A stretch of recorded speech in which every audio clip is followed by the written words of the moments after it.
Hey, what's up there, YouTube? This is No Budget Duelist. I'm gonna be bringing you my second episode of my series Meta Occlumency. The first time I said Meta Clemency, although clemency means forgiveness, and I guess that could be applied here because last format was terrible.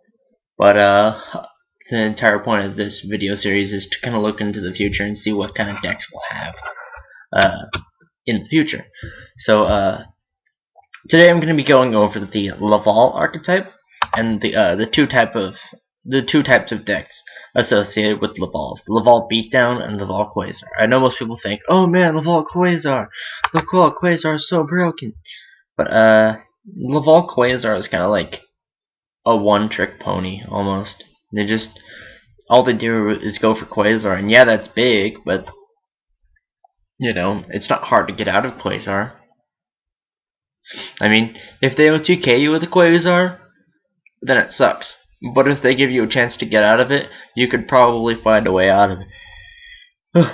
You could probably find a way out of it. So first off, I want to go over the Laval Quasar, just because I know this deck a little bit better because I used to play Laval Quasar a bunch on DN. So for the deck list, we have 2 Boost Warrior, 3 Card Cardi, 2 Flameville Fire Dog, the Gores, 2 Laval Lakeside Lady, 3 Laval Mega Cannoneers, 3 Laval Volcano Handmaidens, a Maxi, and 3 Swift Scarecrow. The Swift Scarecrow and the Gores are just for stopping OTKs. And oh man, the Maxi is for punishing your opponent for special summoning a bunch, because then that will give you all the fuel you need to go off with your Quasar plays, because all you need is Sweltering Heat and Rekindling in the same hand at the same time, and then if you draw Rhoda or one of your Boost Warriors, then you can go for Quasar. Or if you Gold Sark into a Boost Warrior or something. Although personally, I'd Gold Sark into Rhoda, just because then I'll have the chance of drawing Boost Warrior. And if I don't draw Boost Warriors, then I get Rhoda, and then I deck the extra.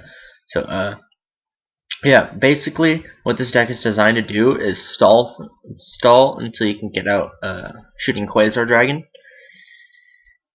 And, it doesn't have that much back row removal. Well, I mean, it has as much back row removal as most decks do, but it's one less MST. But that's for a good purpose, because otherwise the deck would be too cloggy. This deck cannot go over 40 cards, otherwise then you automatically lose a bunch of consistency right there, just because what you need to go for Quasar, or to even just win, is to top deck a Rekindling, or top deck a Gold Sark, and then be able to stall for 2 turns with Swift Scarecrows or something. So yeah, although the Fire Dog engine is kind of a weird thing to put in here, but it allows the deck to be a little more offensive when you're not going off with Sweltering Heat and Rekindling with Boost Warrior in hand. So that's always good.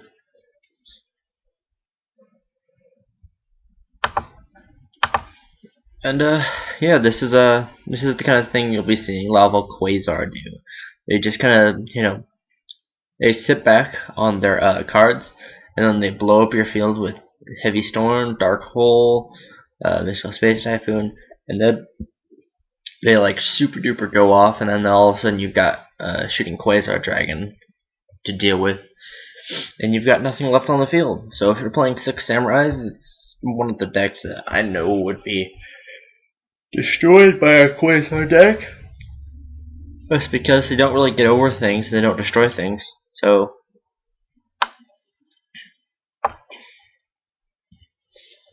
yeah, unless of course you train most kind of Magatama to shooting Quasar Dragon's effect, which would be kind of cool. But the next deck is Laval Beatdown, which is the deck I'm trying to make in real life. The deck list is as follows: triple Card Cardi, triple Flameville Fire Dog, 3 triple Laval Cannon, that's a difference. The Laval Force Sprite, that's different. The 2 Lakeside Ladies, the 2 Lancelord, that's new, and then the 3 Magma Cannoneer, and the 3 Lava Volcano Handmaidens. Now, for spells and traps, we've got Dark Hole, Heavy Storm, Monster Reborn, Triple Duality, Triple Rekindling, Triple Searing Firewall, Triple Sweltering Heat Transmission Field, Double Bottomless, Solemn Judgment, and Double Warning. And then the extra deck for both of them should be just about the same, just because they can both do the same stuff. It's Formula Synchron, Laval Stenin, Laval the Greater, Laval Full Dragon, Laval Dragon, Shooting Quasar Dragon, Shooting Star Dragon, Stardust Dragon, TG Hyper Librarian. Sorry guys, I'm yawning up a storm here. Then just an assortment of good rank 4 monsters. But here we have Gem Knight Pearl, Laval Chain, Maestro the Symphony Djinn, number 39 Utopia, and Photon Butterfly Assassin, or as I actually prefer to call it by its American name, Papal Operative.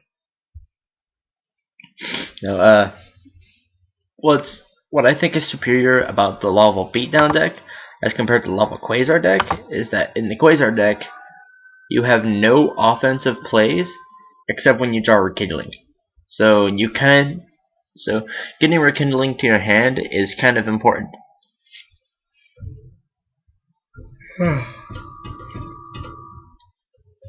So it's it doesn't exactly leave you with many options other than going to Quasar. Yeah, you stall. Yeah, you have the draw power with card to card. Yeah, you've got triple Sark and triple Duality. So your deck's gonna be fast, but that means you have to stall for 2 whole turns, and in that time your opponent could like OGK the junk out of you. And then you could go for Quasar. So by this time they've already established a back row, and they've already got all their defenses built up. But you do have Treacherous Trap Hole, which is just one random trap in there that you just run. Although I think that Royal Decrees would be better in here, just so then your opponent can't like Solemn Warning or Solemn Judgment your stuff when you summon it, or Bottomless it. So yeah, hold on, let me make that change real quick.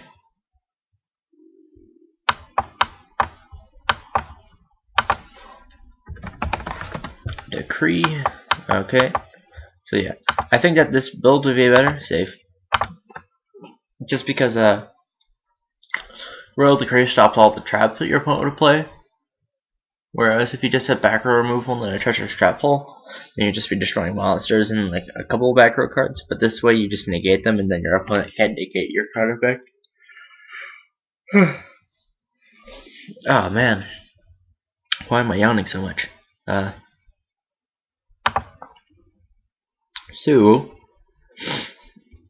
Yeah, this deck is extremely crippled and weak unless you have Rekindling in your hand, in which case then you just kind of explode into your Quasar plays and your opponent can't really do much to stop you. But if you don't have Rekindling in your hand, then this deck dies. You have no plays other than Rekindling and like maybe normal summoning Lawful Magma Cannoneer. Even so, you don't run enough Lavals in the deck so that if you have a Magma Cannoneer and a Handmaiden in hand, you're not normally going to have another Laval to discard, whether it be a Magma Cannoneer or a Lakeside Lady. There's a chance that it can happen, but you're never going to be able to have the second name to go with the Handmaiden.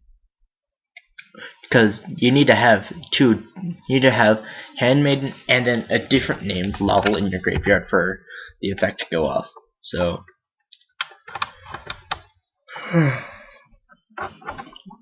yeah. So I think that while this deck is powerful and it's streamlined and it's able to stall long enough so that you can basically just kind of win when you get out Quasar, it's inferior in the sense that you have to waste a bunch of time just to get out one big monster, and then when your opponent gets past that monster, you have no other plays. So yeah, but Laval Beatdown, I've gone into tons of games where I never drew Rekindling and I still won. It wasn't even hard.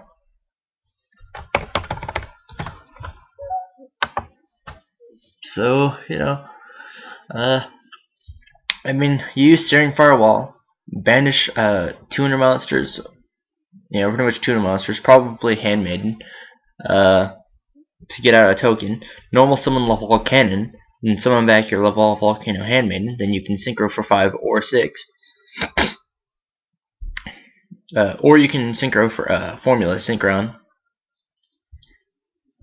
So, it gives you options in this deck. Then Flamebell Fire Dog is just a nice beater, and it summons your Lance Lords, which have 2100 attack. And it also allows you to recycle your banished fire monsters in case your cannon plays don't go off, or if you need to protect yourself with Searing Firewall.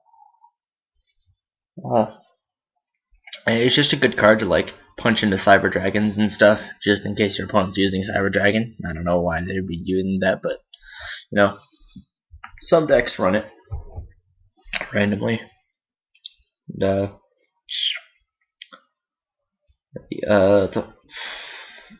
I run the Lone Forest Sprite in this deck simply because once you get it to the graveyard, you don't need another one, because like Lakeside Lady has an effect while it's in the graveyard, but Forest Sprite,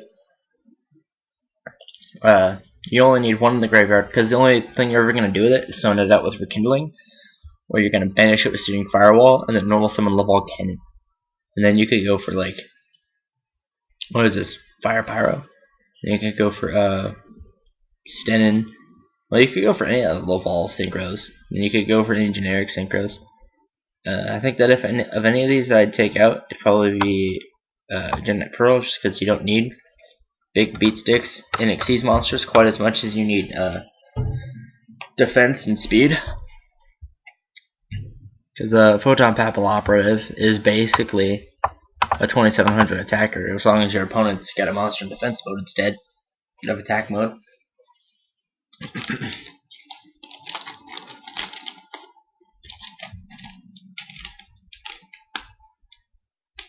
Duh. Oh, dang it, why am I yawning so much today?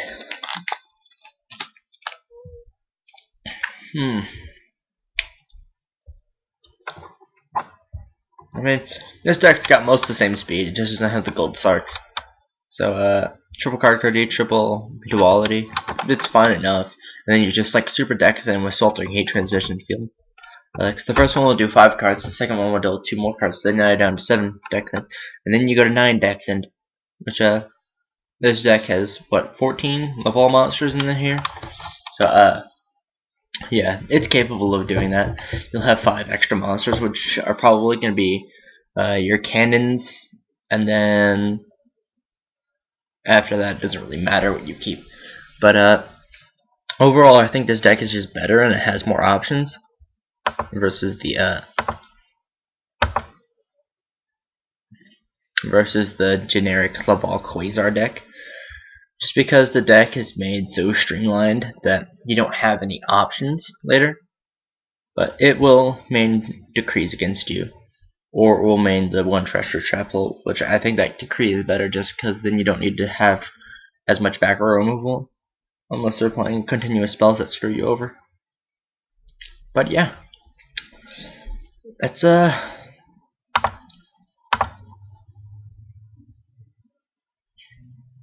yeah, I mean, really, that's it. I mean, all the tech cards. This is different from Prophecy, just because Prophecy can run so many different cards and so many different good cards and have so many different good plays that they're basically broken.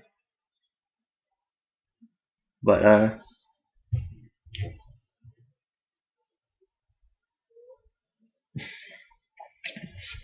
well, they're not broken. They're just compatible with like every good spellcaster out there, and they can even do FDKs and stuff. So not consistent FDKs, mind you, but if the pieces are in place, you just kind of herp derp derp derp derp, and then you win.